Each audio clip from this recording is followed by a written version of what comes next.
للغربة وكانا شريكين في العلم فرجعا بعد سنين إلى بلدهما وقد تفقه أحدهما ولم يفقه الآخر.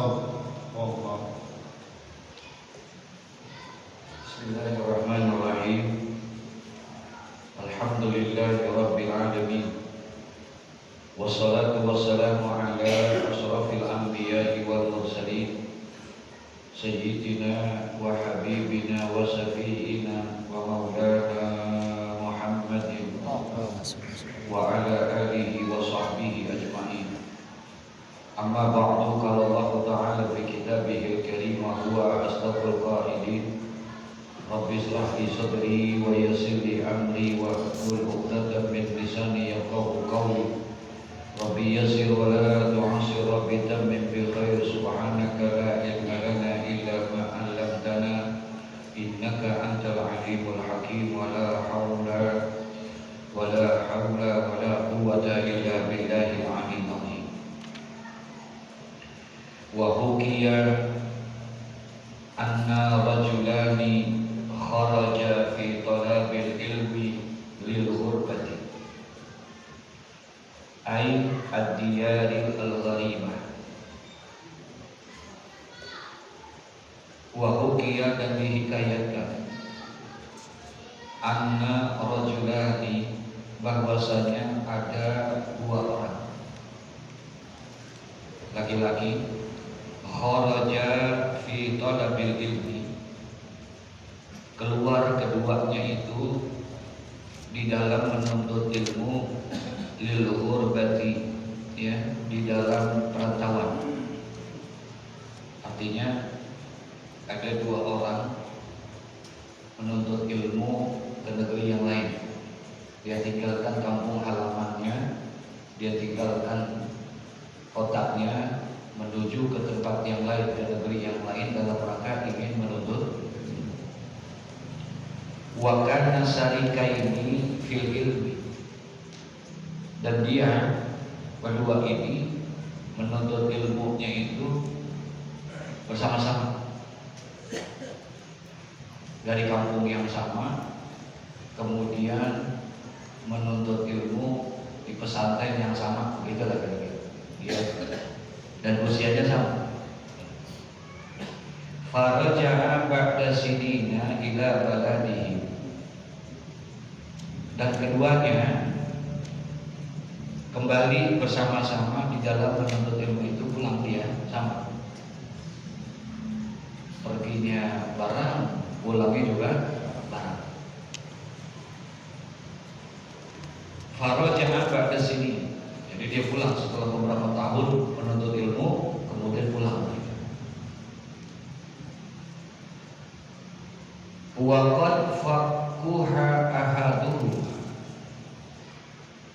namun di antara yang keduanya itu, wa qad faqaha, sungguh salah satu di antara keduanya itu menjadi ulama, menjadi ahli fikih, ya, menjadi ahli fikih. Ai wal halu annahu sara ahaduhum faqihan wa lam yafqahil akhar. Tapi yang satu lagi biasa aja, padahal ngajinya baru, usianya baru, pesantrennya baru, semuanya baru. Di pesantrennya sama, kelasnya sama, kamarnya sama, gitu. Semuanya serba sama. Cuman setelah dia pulang, faraja'a ba'da sinina, setelah dia beberapa tahun kembali pulang dari menuntut ilmu, dua-duanya pulang, ternyata kembali ke kampungnya ini berbeda dua-duanya. Yang satu samaratul ilminya, buah ilmunya ada, jadi ahli ilmu, jadi ulama, jadi ahli fikih. Sementara walam yafquhil akhar, yang satu lagi enggak, biasa aja. Ya. Fata'ammala fuqaha'ul baldati, sehingga akhirnya ulama-ulama yang ada di kampung itu tuh melihat kedua hal ini yang berbeda ini, mereka jadi berpikir, wasa'alu an halihima wa tikrarihima wa julusihima, sampai-sampai mereka menyelidiki, mereka mau tanya kenapa kok bisa terjadi perbedaan seperti itu.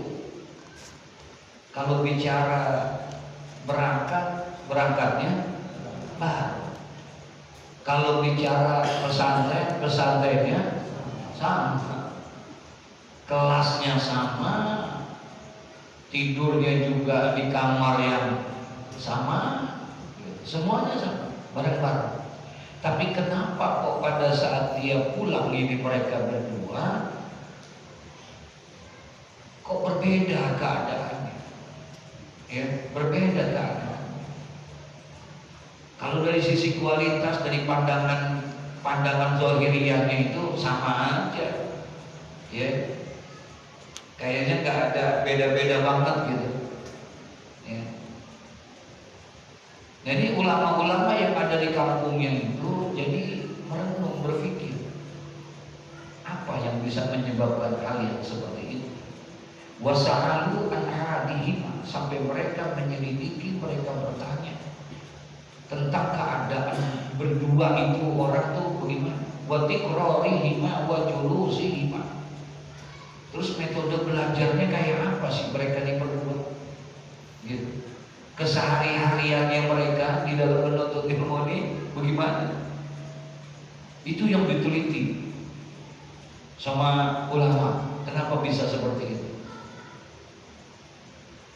Fa'akhbiru, lalu dikabarkanlah, ditanya sama siapa? Ai akhbara rijalul ladina yuqarinunahum fi zamani tahsilihi. Ditanya sama mereka. Ini ulama akhirnya nanya sama siapa? Nanya sama orang yang juga ada di sana. Paham gak maksudnya? Ada santri yang lain gitu di sana. Akhirnya ditanya tentang keadaan itu. Ar-rijalu alladzina yuqarinunahum fi zamani tahsilihim, yaitu dia bertanya kepada orang-orang yang memang ada di zaman itu, yang belajar di sana, yang berada di satu kamarnya. Kenapa yang dua orang ini bisa berbeda? Bagaimana sih cara belajarnya mereka itu berdua? Gitu. Padahal segala sesuatunya sama. Inna julusal ladzi tafaqqaha fi hali tikrari kana mustaqbilal qiblah. Masyaallah. Nah, setelah diteliti, setelah diperhatikan, di antara keduanya ini ada perbedaan. Perbedaan dari pada sikapnya dia. Ya, dari sikap dan kondisi keduanya, si A sama si B ini. Kalau bicara semuanya sama. Kalau bicara semuanya sama tuh. Kelasnya sama, belajarnya sama, gurunya sama gak kira-kira? Sama semuanya sama. Semua ternyata ada perbedaan. Inna julusa alladzi tafaqqaha, sesungguhnya duduknya nih orang yang jadi ulama itu, si A yang menjadi ahli fikih tadi, si A, ya, fi hali tikrari, di dalam belajarnya dia. Kalau lagi udah pulang, kemudian dia ngederus, tahu ngederus, ya, dia murajaah, dia belajar sendiri gitu, karena mustaqbilal qiblah. Karena dia belajarnya nih apik, secara adabnya itu dipakai. Belajarnya dia ngambil wudu, kemudian dengan pakaian yang santun, tidak sembarangan, nggak keluar auratnya, paham maksudnya nih? Kemudian mustaqbilal qiblah, dia selalu menghadap kepada apa? Qiblah. Kalau si B belajar sih belajar, ya, duduknya sembarangan aja, kagak menghadap kiblat, kagak apa segala macam. Yang penting belajar. Ada nilai perbedaan di situ. Ini yang disebut warok ini dia nih, apik. Karena memang dianjurkan kita, sunnah hukumnya selalu menghadap kepada kiblat. Fi kulli halin, dalam semua keadaan, mau baca Quran, mau baca buku, mau belajar, mau apa, semua itu afdolnya menghadap kepada kiblat. Itu menghadap kepada kiblat. Itu yang dilakukan oleh para salafus saleh, yang dilakukan oleh para tabi'in, para sahabat. Rasulullah memberikan contoh segala sesuatunya itu dianjurkan menghadap kepada kiblat. Ini urusan gede atau urusan kecil? Hah? Kecil nih urusan. Kayaknya sepele doang. Kalau bicara belajar, si B belajar nggak? Belajar. Sementara belajarnya, ini yang disebut warok, apik. Yang mau dicari bukan kepintaran. Makanya di kita lagi-lagi disampaikan, bukan untuk pinternya, tapi yang mau dicari apanya? Keberkahan ilmunya, kemanfaatan ilmu. Jadi kita minta supaya ilmu yang kita dapatkan itu menjadi ilmu yang apa? Manfaat, yang penuh dengan keberkahan. Kalau pinter sih tidak menutup kemungkinan si B bisa aja pinter juga, bisa nggak? Bisa. Sebab kenapa kepinteran yang dimiliki Madia kok nggak kelihatan tuh samaratul ilminya, buah ilmunya nggak kelihatan, asarnya nggak kelihatan, keberkahannya kurang. Dari mana ini? Ternyata yang pertama dari sisi ini, si A belajarnya selalu menghadap apa? Masya Allah, ya, urusan begitu doang ternyata bisa menjadi penyebab berkah ilmu. Urusan yang kita anggap kecil itu ternyata itu bisa menumbuhkan untuk mendapatkan kemanfaatan ilmu. Ini yang kurang diperhatikan oleh kita, betul ya? Ini yang kurang diperhatiin sama kita. Ini yang kurang kita fokus terhadap itu. Belum lagi kalau bicara wudunya, kan ada juga orang yang belajar kagak pakai wudu. Jangan lagi belajar ngaji aja kagak pakai wudu. Ada nggak kira-kira ya? Ini apik keapikannya itu, waroknya ini yang menyebabkannya. Ya, waroknya. Warok itu kan kalau bahasa kita apa? Apik. Apik itu apa? Hati-hati. Ya, kehati-hatian, teliti, konsisten. Gitu. Saya maaf ucap keharusan ini. Misalnya saya lihat guru-guru saya, terutama Pak Sabiatami. Beliau tuh kalau mau masuk aja, mau masuk ke masjid aja, saya perhatiin, masya Allah ini ya. Urusan kecil begini aja, tapi begitu istiqomahnya. Mau masuk ke masjid, dia nggak masuk ke dalam kecuali pakai kaki kanan dulu. Mau masuk ke masjid dulu, kecuali pakai kaki kanan. Sampai saya perhatiin, oh begini. Jadi kalau dia pakai sendal nih, dia berhenti. Sendalnya dilepas, dia injak. Kemudian diinjak lagi, dibuka, diinjak lagi. Berarti dua-duanya kakinya ada di atas apa? Sendal. Baru setelah itu dia melangkah pakai kaki kanan. Pakai kaki kanan. Ini urusan lagi-lagi nih. Ini urusan gede apa kecil nih? Saking kecilnya kita nggak teriakin. Tapi itu warok. Itu keapikan. Urusan yang kayak begitu. Gunting rambut. Saya datang ke rumah beliau lagi gunting rambut. Gitu, lagi dipanggil apa namanya? Dulu biasanya tukang cukur keliling ya. Dia ada langganan tuh kayak gitu. Nah satu hari pas kita lagi mentolakam sama beliau, kemudian ada ini tukang gunting, gitu. Mau udah dijanjiin, ya, gunting rambutnya aja nggak ada kiblat. Mau gunting rambut, anggap kiblat. Udah gitu, mau gunting rambut itu sebelah kanan dulu kan. Kalau kita begitu kan? Hah?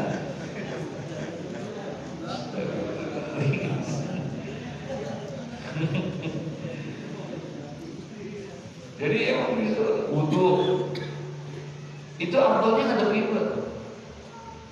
Wudu gitu tuh afdalnya ngadep kiblat. Terus gimana dong kalau kerannya ngadep ke sono? Patahin.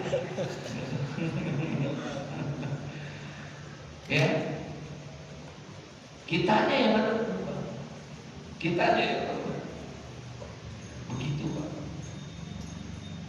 keapikannya mereka, ya, keapikannya, kewaroannya, baik dari tutur katanya, baik dari perbuatannya, baik dari semuanya penuh dengan kewaroan.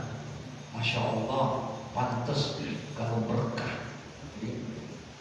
Waro di dalam rangka menjaga itu semuanya. Tadi saya cerita di pengajian maghrib tadi, Imam Ahmad bin Hanbal, seorang ulama besar, kedatangan tamu di rumahnya. Tamunya nih ulama besar dan gurunya Imam Syafi'i. Jadi guru datang ke rumah Abed. Nah ketika datang ke sana, nginep di situ di rumahnya Imam Ahmad bin Hanbal. Jadi ketika nginep diperhatiin, anaknya Imam Ahmad bin Hanbal merhatiin Imam Syafi'i. Dia nggak kenal sama Imam Syafi'i. Dia yakin itu terus diintip dari kamar, diperhatiin sama tuh Imam Syafi'i. Nah pagi-pagi anaknya bilang sama bapaknya, kepada Imam Ahmad bin Hanbal, apa kata anaknya? Kalau bahasa kita, Pak, mohon maaf, itu yang tamu yang datang siapa sih Pak? Kenapa enggak? Saya mau tanya aja Pak. Oh itu guru saya. Ini ulama besar. Dia wali bin Aulia itu. Ulama iya. Benar dia ulama. Benar dia wali gitu. Kok saya nggak percaya ya? Kenapa? Saya semalam nggak tidur Pak. Saya perhatiin itu, saya intip aja. Apa sih yang dilakukan sama tamu ini? Saya lihatin tuh tamu kok makannya banyak amat ya? Makannya banyak, sampai yang disiapin hampir habis, dikit-dikit makan dulu. Masa ulama makan dulu, masa wali makan dulu, begitu katanya. Terus yang kedua, saya perhatiin kok kalau memang dia ulama, kalau dia wali, malam saya pikir bangun dia untuk tahajud. Enggak, dia nggak tahajud. Nah yang anehnya lagi, pagi-pagi saya intip dia tuh sembahyang subuh, tapi kok kagak pakai wudu ya? Makanya saya bilang saya nggak yakin kalau dia siapa? Ulama. Saya nggak yakin kalau dia wali. Makannya banyak, tahajud enggak, bayang subuh begitu, kagak pakai wudu. Lah sholat tadi mana wudu anahu. Tidak dianggap sembahyang seseorang kalau dia kagak pakai apa? Wudu. Imam Ahmad bin Hanbal, benar kamu lihat begitu? Iya. Baik. Akhirnya Imam Ahmad bin Hanbal nanya kan sama gurunya, Imam Syafi'i, enak kagak enak? Ditanya nggak? Tanya, karena buat anaknya nanya, akhirnya dia tanya. Tuan Guru, maaf Tuan Guru, ini mohon maaf sebelumnya.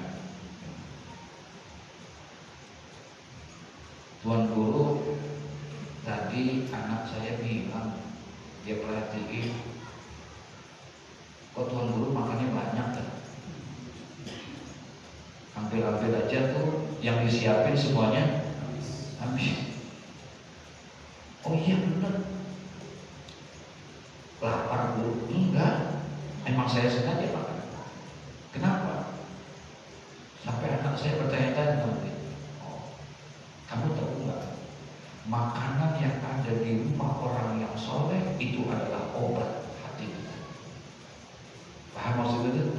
Makanan dari rumah orang yang soleh, dari rumah orang yang alim adalah obat hati. Makanya dia pengen ngobatin hatinya supaya bersih. Mumpung ada makanan di rumah orang soleh, dia apa ya? Itu dari buat kita biar banyak makanan.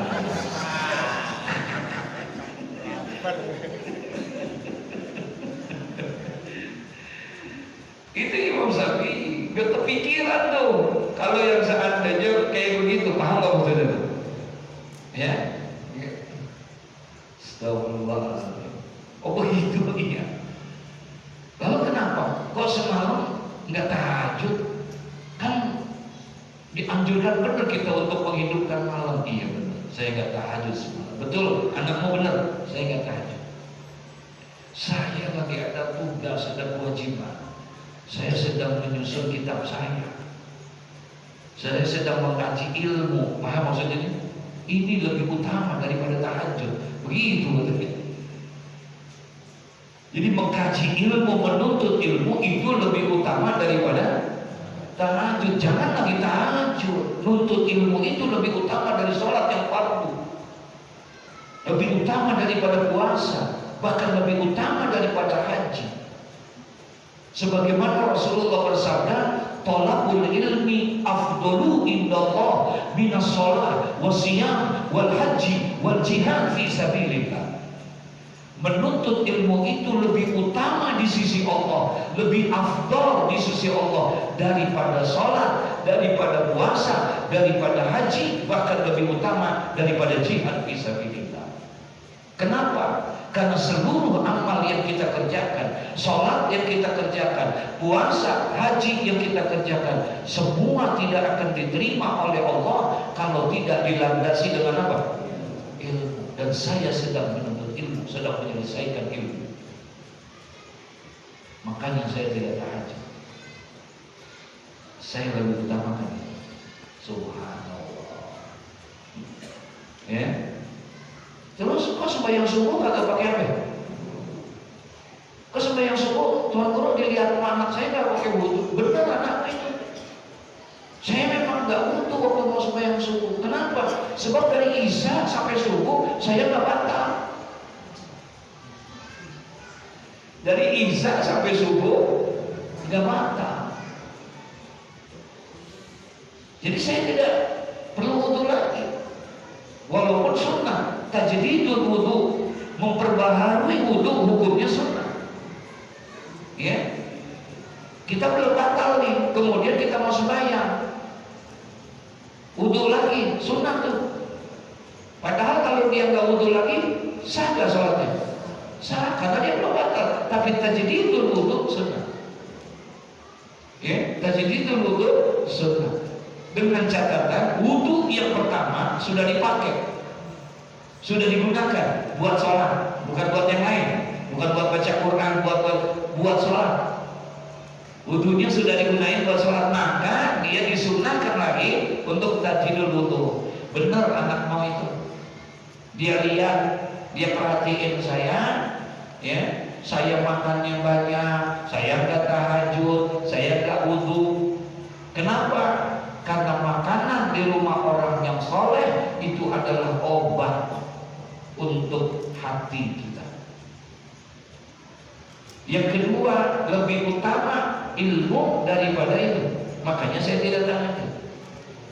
Yang ketiga, dia tidak berwudu karena memang dari Isya sampai subuh dia nggak batal wudunya. Kan dijelasin dalam ininya Imam Nawawi, Syekhul Islam Muhyiddin Abi Zakaria Yahya As-Salafi An-Nawawi dalam Riyadhus Shalihin yang menulis tentang Riyadhus Shalihin, betapa Imam Nawawi 20 tahun beliau sembahyang subuh wudunya wudu Isya. Imam Nawawi sembahyang subuh tapi wudunya wudu Isya 20 tahun namanya begitu dilakukan tiap hari. Dari Isya sampai subuh gak pernah batal wudunya. Makanya dia gak pernah tidur. Ininya nih pundak belakangnya umumnya gak pernah ada di kasur. Gak pernah merasakan kasur selama 20 tahun. Imam Nawawi.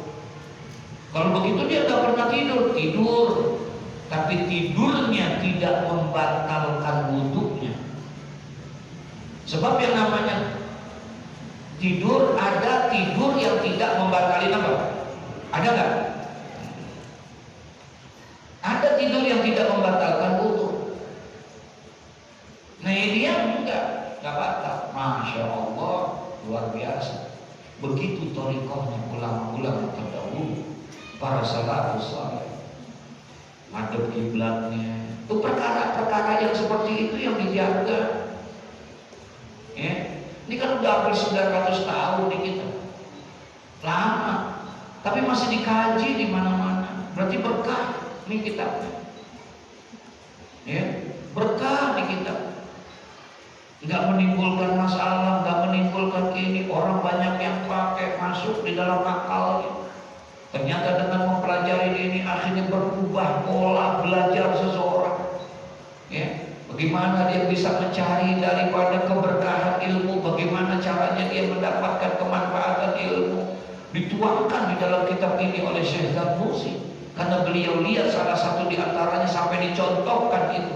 Kenapa ada 2 orang laki-laki yang belajar bersama-sama, waktunya sama, umurnya sama, kelasnya sama, pesantrennya sama, kamarnya sama, belajarnya sama, tapi kenapa ketika mereka faraja'a ila baladitihima, ketika mereka pulang ke negerinya itu, ba'da sinin, beberapa tahun setelah dia belajar, sampai beda keadaannya. Lain tuh, nilai keberkahannya beda. Diperhatiin itu semua sampai para ulama nanyain, ya sampai dibikin perbandingan. Subhanallah, bagaimana keadaan mereka sebetulnya di sana. Emang si B gak belajar? Emang dia bolos guru? Enggak, sama semua.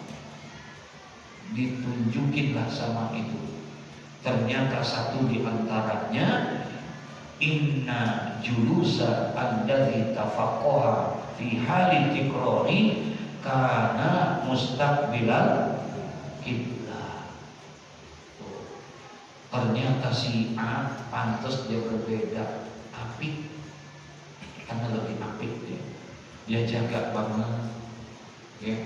Dia jaga cara belajarnya, wudhu dulu, pakai pakaian, pakai ini itu dengan yang baik, dengan yang bagus, ada kiblat, pakai lekar, nggak sembarangan. Ini kadang-kadang dia tahu Quran di bawah dengkulnya dia, kitab-kitab hadis taruh di bungkul, bisa begitu nggak? Iya. Kalau dia enggak, dia perhatiin dengan cara begitu, dia urusannya nggak dipikirkan sama orang. Terus apalagi? Wal misri alladzi hasala al-ilmu fihi wal akhar, dan Mesir yang dia menghasilkan ilmu di sana, ya, sedangkan yang lainnya itu katanya bil jarri au julusul akhar, sedangkan yang si B ini enggak, dia bukan hanya belajar di waktu luang. Kalau pesantrennya sama enggak? Kalau kelasnya sama enggak? Sama. Kamarnya sama, ininya sama. Dalam prosesi belajar formalnya sama semuanya. Ini mereka lagi belajar menuntut ilmunya di Mesir nih.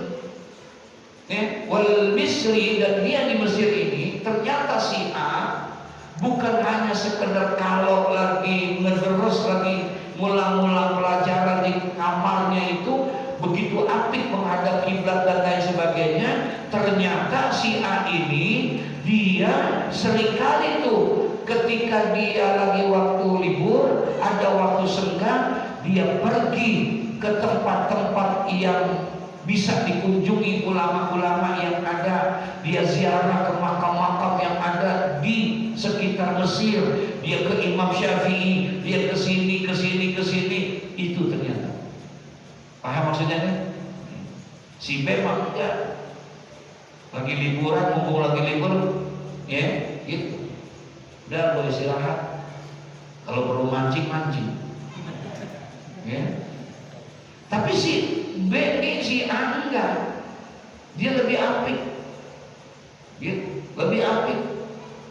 Dia datang ziarah, dia silaturahmi, dia datang ke rumah guru yang masih hidup, kemudian dia minta doa di situ. Ya, setiap lewat kuburan dia selalu assalamualaikum ya ahlal kubur, la inna insyaallah bikum, hormat dia, takzim dia sama kuburan. Dia bacain Fatihah, dia doain, ya Rabbana. Begitu ternyata apiknya.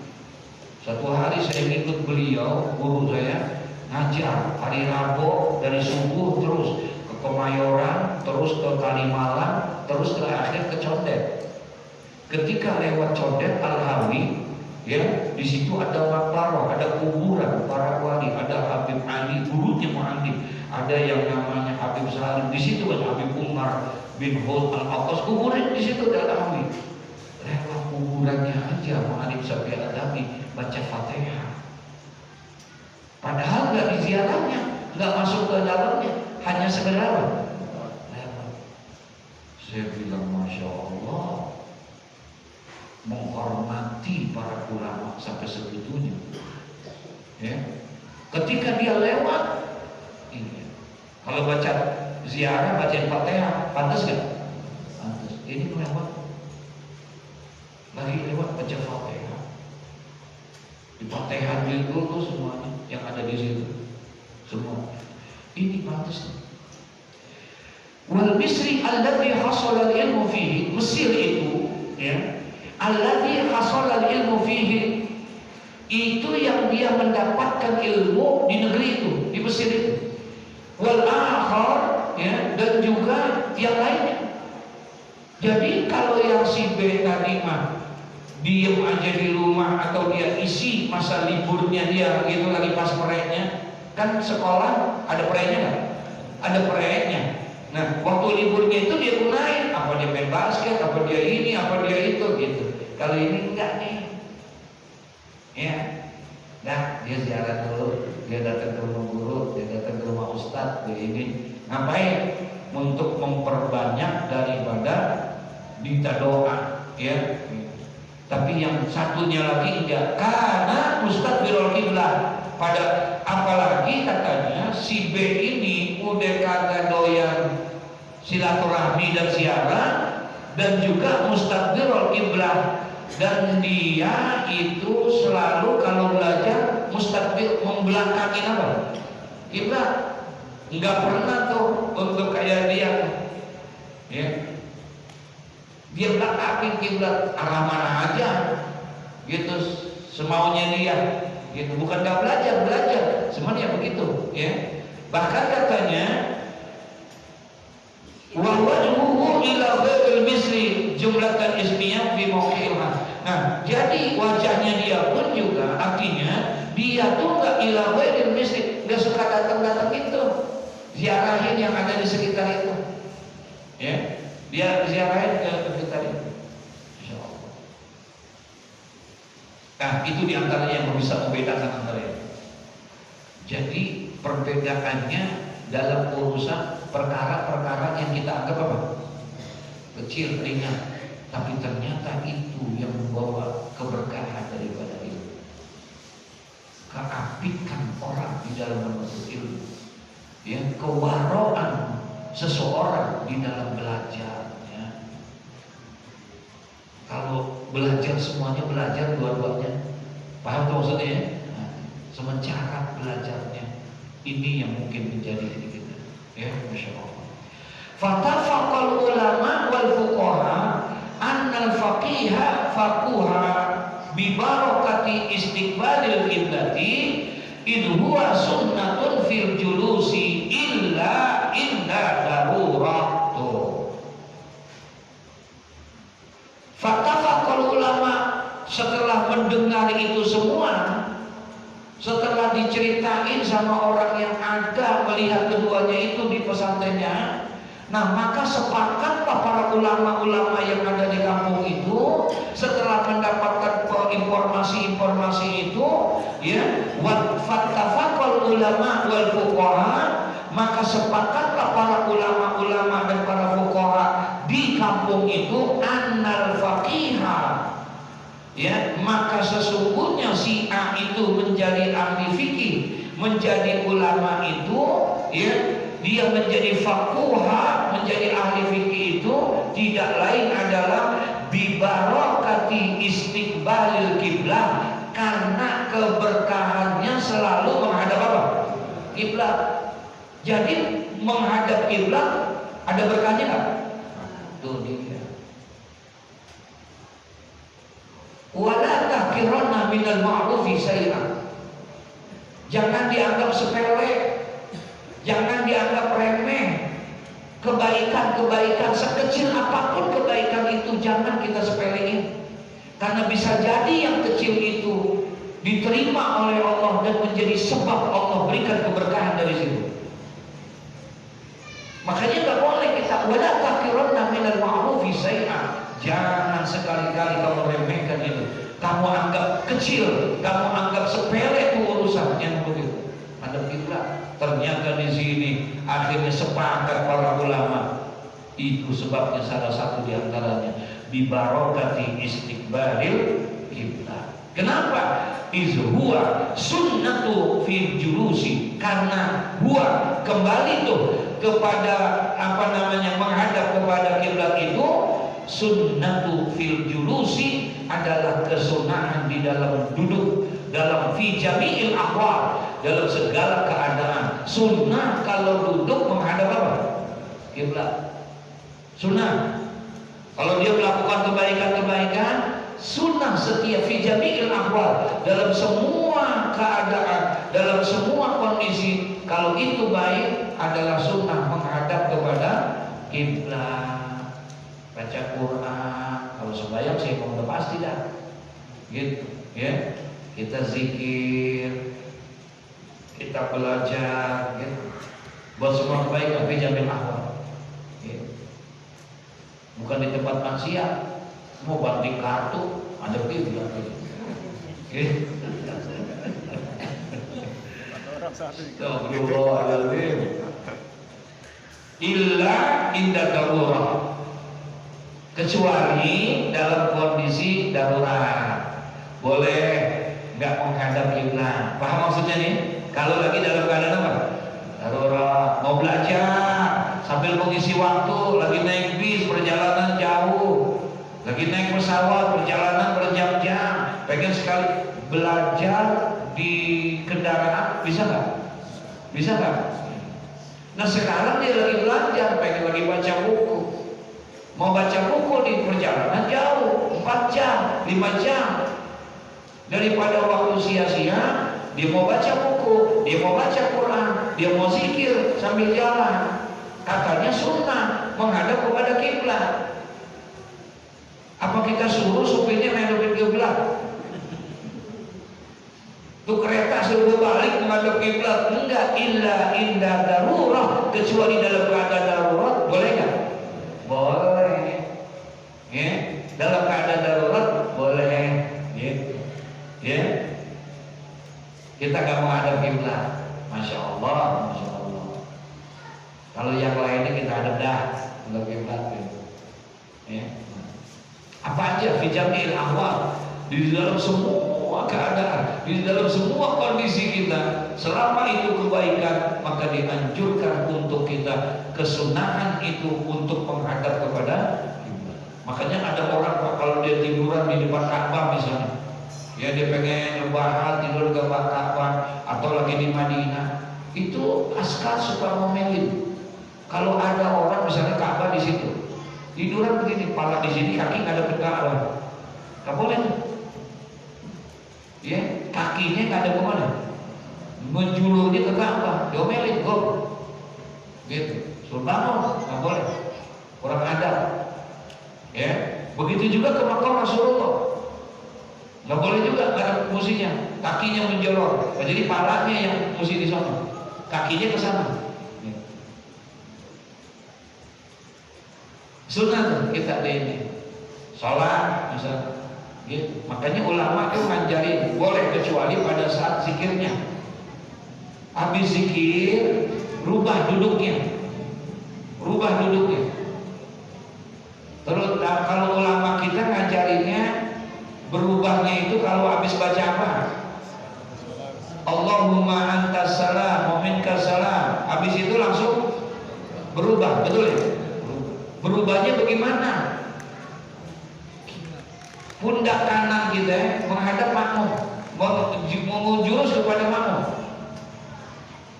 Pundak kiri kita menghadap kepada menjurus kepada kiblat. Jadi posisi. Ini ke makmum. Yang ini kemana? Kecuali di situ ada ulama, ada orang yang dimuliakan. Lebih afdalnya begini. Dan dimundurin, jangan depan dia banget. Ada namanya. Di semua masjid berubah. Sunnah itu hukumnya berubah. Posisinya kita berubah. Pundak kanan kita ke arah makmum, pundak kiri kita ke arah kiblat. Semua masjid di mana saja, illa Masjid Nabawi, kecuali di Masjid Nabawi. Nggak boleh kita begini di Masjid Nabawi, menghadap berubah begitu. Kenapa? Karena di situ ada makam Nabi Muhammad. Jadi kalau dia begini, berarti dia membelakangi makam Nabi Muhammad, membangkangnya Rasulullah. Ulama sepakat nggak ada kalau begitu. Makanya dia tetap menghadap kepada kiblat. Berubahnya menghadap kepada kiblat. Nah, makmum tetap dia nggak berubah, hanya berubah apanya? Kakinya. Jangan imam udah begitu, besok pada begitu semua lagi.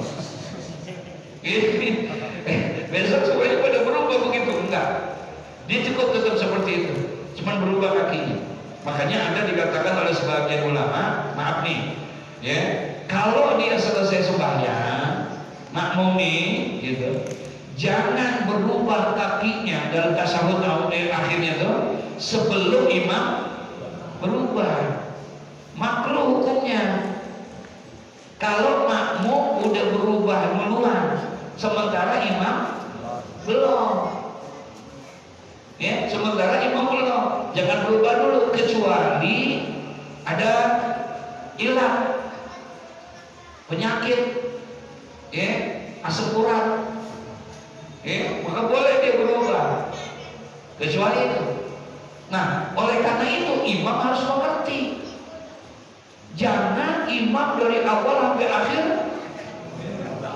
dia agak berubah. Ada nggak yang begitu? Hah? Ada. Iya. Ngajinya kurang tuh dia. Kesian makmum. Dia berubah imam belum. Makruh hukumnya. Makruh itu. Ketemu tuh kalau kita buka Kasifatus saja dijelasin kan itu. Ya, jadi jangan berubah sebelum, terutama Jumat. Imam harus berubah. Kesian yang sembahyang Jumat makmumnya. Kan baca tuh ayat Musabihat. Fatihahnya berapa kali? Kulhunya, Qul a'udzu birabbil falaq, Qul a'udzu nas, itu dibaca semua 7777. Diterangin. Imam Nawawi, Syekh Nawawi bilang kakinya jangan berubah. Buat siapa? Makmum. Buat imam berubah. Sebab tidak semua makmum yang ada sholat Jumat itu urusannya sama, kan beda-beda. Betul ya? Belum yang kerja, emang dia pengen buru-buru. Habis sembahyang langsung pulang, yang penting sembahyang. Karena dia waktu manfaatin waktu istirahatnya, biar dia bisa makan. Begitu kan? Kalau nungguin imam, apalagi baca tuh semuanya 7 dibaca, udah gitu tambah Yasin lagi.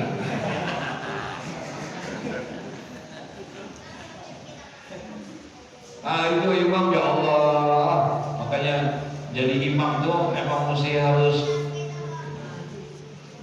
mesti tahu gitu. Kalau jadi makmum, siapa aja boleh jadi makmum, boleh nggak? Boleh. Tapi untuk jadi imam mesti ada kriterianya, mesti ada persyaratannya, lebih ketat fikih, lebih ketat untuk jadi imam. Nggak boleh imam mestinya orang yang paham ini itu dan lain sebagainya, ya. Bahkan nggak boleh kalau di bawah umur 40 tahun. Wow. Enggak, cuma kalau itu enggak. Boleh enggak. Nah, jadi artinya di barokati istiqbalil kiblah. Dia yakini para ulama bahwa si A ini bisa mendapatkan kemanfaatan ilmu itu, asal buah ilmu itu beda dengan si B, karena sebab barokahnya menghadap kepada, karena izhuwa sunnatu fil julusi, ya, karena daripada menghadap kiblat itu adalah merupakan kesunahan di dalam duduk fi jami'il ahwali, dalam semua keadaan, illa inda darurat, kecuali adalah dalam keadaan apa? Darurat, lagi di kapal, lagi di pesawat, lagi ini itu, lah itu lain masalah. Wa bi barakati du'ail muslimin. Dan yang kedua, kata ulama, pantas nih dia pulangnya beda masih dia lebih kelihatan tuh ilmunya, lebih berkah ilmunya. Selain dia seperti itu, disebabkan bi barakati du'ail muslimin, karena dia mendapatkan keberkahan doa dari orang-orang muslimin, yang dimana fa innal misra la yakhlu anil ubbad wa ahli khair. Karena di si A tadi, kalau si B lagi libur main basket, aduh, dia olahraga, dia ini. Kalau dia enggak, dia datang baik kepada yang sudah meninggal ataupun yang masih hidup. Dia ziarahi kubur ulama di sono, dia datang ke rumah ustadz, dia datang ke rumah kiai yang ada, ke rumah orang-orang soleh, dia minta doanya, dia belajar. Ya Allah, kata Nabi, perbanyaklah oleh kamu minta doa kepada siapa saja, karena kita tidak tahu dari mulut mana doa itu akan dikabulkan oleh Allah. Gitu kita. Nah, dia minta doa, ya, bagi waktu libur dia habis ziarah, dia mampir ke rumah ustaz, dia mampir ini itu dan lain sebagainya, dia minta doa. Benar katanya, selain berkah menghadap kiblat, yang kedua kata ulama-ulama yang mempelajari kasus itu, karena sebab bibarokati du'ail muslimin, karena dia mendapatkan keberkahan doa dari orang-orang muslim. Fa innal bisra, karena sesungguhnya negeri Mesir itu la yakhlu anil ubbad wa ahli khair, adalah banyak di sana orang-orang yang ahli ibadah dan ahli-ahli yang baik, orang solehnya banyak. Ya, pantas kalau dia mendapatkan keberkahan, ya, karena orangnya seperti itu. Nah, fa zahiru anna abidan minal ubbad da'a lahu fil laili, maka lahiriahnya adalah bahwasanya satu orang yang rajin ibadah daripada orang-orang yang rajin ibadah, beribadah itu akan berdoa untuknya. Gitu. Doain kiai, doain tuan guru, doain syekh, doain mudir, biar Allah mudahkan saya mendapat ilmu, biar dapat ilmu yang manfaat. Ya insyaallah, masyaallah, ya, ani doain ente, ya, mudah-mudahan berkah ilmu ente, manfaat ilmu ente, ya, terus belajar ya, Tuh, dinasihati begitu. Fatihah, doa bukan? Itu yang mahal, Pak. Itu yang mahal tuh. Itu yang mahal. Masya Allah. Maka jangan kita segan-segan untuk meminta apa? Meminta doa kepada siapa saja. Karena kita tidak tahu dari mulut mana doa itu akan dikabulkan oleh Allah. Apalagi yang kita minta ini adalah orang-orang yang soleh, orang-orang yang alim, masya Allah. Wa ta'yidu du'a bilailin dikaunihi min mazal al-ijabati ghaliban. Bisa jadi katanya orang-orang itu ketika doa itu kemudian dia bangun, dia ingat, ya Allah, malam dia doain, si fulan, ya Allah, dia telah datang, dia minta doa, dengan keberkahan doa disampaikan hasilnya, maksudnya, hajatnya, kau kabulkan ya Allah. Malam dia berdoa kayak gitu, betul banget udah yang kayak begitu, berarti di situ nilai perbedaannya. Kalau belajarnya sama, pesantrennya sama, kamarnya sama, makanannya sama, semuanya sama, sementara di dalam belajarnya yang agak sedikit berbeda. Di luar belajar formalnya dia apik. Inilah yang disebut dengan warok, disebut dengan apa? Fayam bagi ditoli bil ilmi alla yatahawwana bil adabi wa sunnah. Nanti akan dilanjutkan itu. Maka sepantasnya lah bagi orang yang menuntut ilmu itu tidak boleh menganggap remeh, tidak boleh menyepelekan tentang adab, tentang etika, dan juga tentang sunnah-sunnah di dalam menuntut ilmu. Insya Allah. Al-Fatihah. Bismillahirrahmanirrahim. Alhamdulillah.